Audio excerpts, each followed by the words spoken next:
Let's look at a first approach for getting something that looks like a high-dimensional vector. And this approach is called one-hot vectors. And in this case, each word type is represented as a vector that's length v. Okay.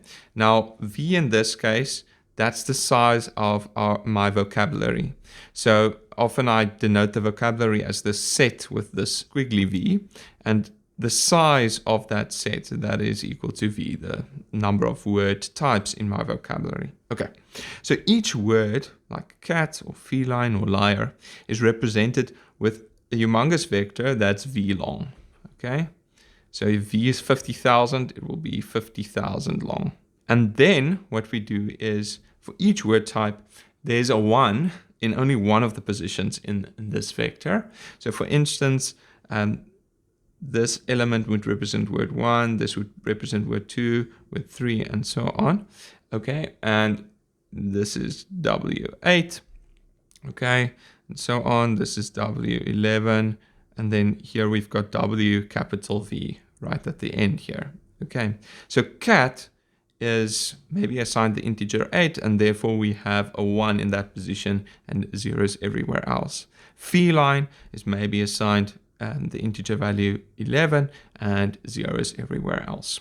Neat. So now we've got high dimensional representations for these words. Now, the problem with this is that even though we've mapped these words to a high dimensional space, actually these are still just discrete categories. So we can't model anything very subtle. And to see that, actually, if you think about the distance between any two words, the Euclidean distance between any two words would always be the same. And if you look at something like the cosine distance, which I will explain in a second, the cosine similarity between two of these one-hot vectors are always 0. Okay, if you can remember something about the geometry of vectors, then actually any two words are orthogonal to one another if you encode them in this way. So this actually doesn't solve our problem and isn't on its own a useful word embedding approach. I should say, and this is really, really crucial, that one-hot vectors are often used as basically a representation step for representing word classes, and then you would feed that into another model, which then maps these vectors into a continuous space, basically getting your word embedding. So one-hot vectors, you will see them popping up again in this little series. They're important to know about, but on their own, they don't actually solve the word embedding problem.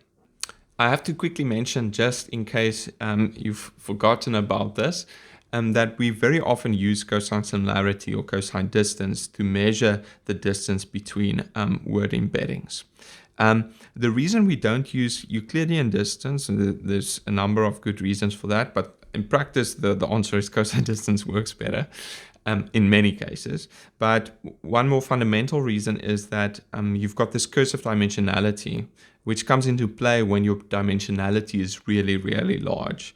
And everything basically just looks very far away from everything else when the dimensionality D of your word embeddings becomes very big. And in those settings, cosine distance actually works very well, or cosine similarity. And like I say, in practice, it actually just ends up working better. So what is cosine similarity? In 2 dimensions, if we've got one vector here, vector A, and we've got another vector B, then the cosine similarity will just be the cosine of the angle between them. Okay, the cosine of the angle between them. And that will be between 1 and -1. Okay, when they're perfectly aligned, when they're on top of each other, then you get a cosine of 1. If they're orthogonal, you get a cosine of 0. And if they're perfectly in the opposite direction, you would get a cosine of -1. Okay, so that's in 2 dimensions. In larger dimensions, the cosine distance is defined as the dot product between vector A and this word vector for word B divided by their magnitudes. Okay, and that's the cosine similarity. You can think of it in this way, that words are more similar to each other, more related when you've got a similarity closer to 1. And if they're perfectly the opposite, then maybe they've got a similarity of -1. If they're really not related, then maybe they've got a similarity of 0. Very often it's also useful to think of these things instead of a distance. Like in Euclidean space, you can say, oh, things are quite far apart, okay? And it's useful to then have a distance metric in terms of the cosine similarity. And so the cosine distance is defined as 1 minus the cosine similarity. So this thing here, that is just the cosine similarity, okay? So this means that if things are very similar, then they've got a cosine similarity of 1, and 1 minus 1 is 0, okay? So if things are very similar, there's 0 distance between them. That makes sense. If things are exactly the opposite, then we've got a -1 for the cosine similarity here, and then we've got 1 minus -1, which means we get a value of 2, okay? So that's a distance that's quite far apart. It's the furthest you can be from each other in cosine distance land. Okay, and if they're orthogonal, then we've got a cosine distance of 1. So you just need to know about this when you're comparing word embeddings to each other.